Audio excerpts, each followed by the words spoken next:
In the digital age, it is hard to comprehend that we once communicated by a system of sockets on a switchboard. Telephone operators, typically women, would connect people by connecting the correct plug into the corresponding socket. The technology began quite crudely, with the first switchboard crafted from carriage bolts, teapot handles, and bustle wire in 1878. Early telephone service was initially available only to subscribers, but as it grew in popularity, private companies would provide the service while local and state governments oversaw regulations. Also growing in popularity was the job of managing the switchboard. Initially, teenage boys were used as operators, but they failed to prove that they were up to the task. In 1888, Alexander Graham Bell hired Emma Nutt, the first female switchboard operator. Her warm cadence and efficient switching convinced Bell that women, not men, should be at the helm of the new technology. When World War I broke out across Europe, the Allied powers struggled with signal communication between gigantic, modern armies from multiple nations. The answer was a newer technology still being perfected back home and in Europe: the telephone. Telephones and switchboards for use on the battlefield were created, and thousands of miles of telephone lines were erected or buried across Europe. America entered the war in April of 1917, shifting the momentum of the conflict to the Allied powers. Later that year, the American Expeditionary Forces were created, led by General John Pershing. A key decision by General Pershing upon his arrival in France was a staffing change. But this was no ordinary personnel move. To improve communication, Pershing ordered the men in charge of the switchboards to be replaced by women, specifically well-trained American switchboard operators. At the time, women were not allowed in the military. However, the U.S. Army Signal Corps put out the call for French-speaking women with communications experience. More than 7,000 women, who at the time were still unable to formally serve in the military or even vote, volunteered to serve their country. In March of 1918, 100 women were given orders for duty, and soon after, the women arrived in Paris.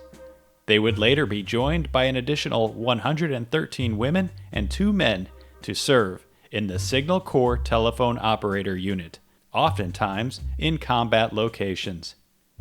The group would become more famously known as the Hello Girls. The moniker originated from the greeting that they used while answering incoming calls from war-torn battlefields. Just a simple and pleasant hello. The impact of the Hello Girls was felt immediately. Their professionalism and bilingual skills were welcomed by U.S. officers who struggled with French-speaking operators and ill-trained men. The Hello Girls connected more than 26 million calls at an astonishing speed of just 10 seconds per connection. That was 6 times faster than their male predecessors, all the while making history as the first female unit to contribute to combat operations in the history of the American military.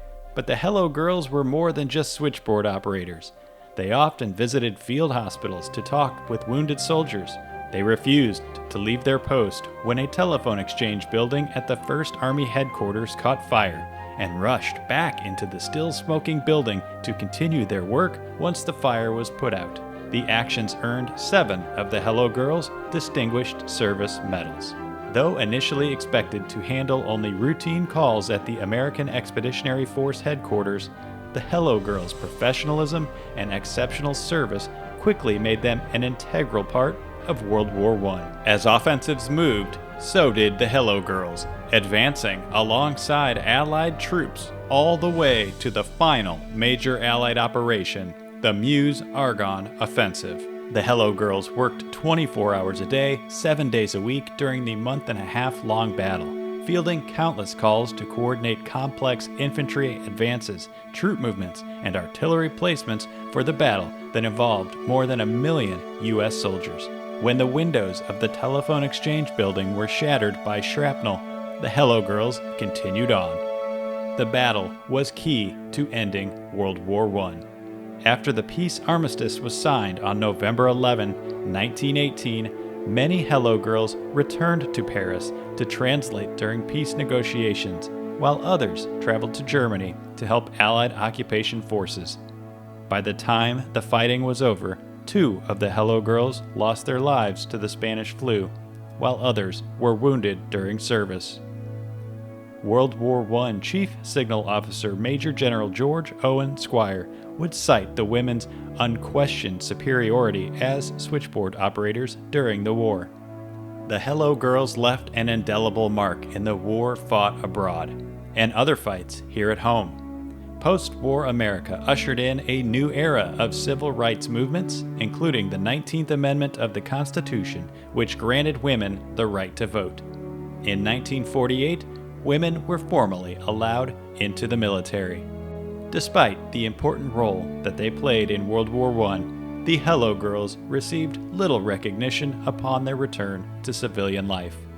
Because they were considered employees of the military, the Hello Girls initially received no bonuses, disability, or military honors funerals. They petitioned the government for decades, and it wasn't until 1977 that Congress officially awarded the Hello Girls veteran status. Sadly, it was after most of the Hello Girls had died. Today, there is a bipartisan call to honor the Hello Girls with a Congressional Gold Medal for their service in World War I. The Hello Girls are an exceptional part of the Signal Corps history, selflessly serving their country and paving the way for women in the military, all with a calm demeanor and flawless execution of their duties.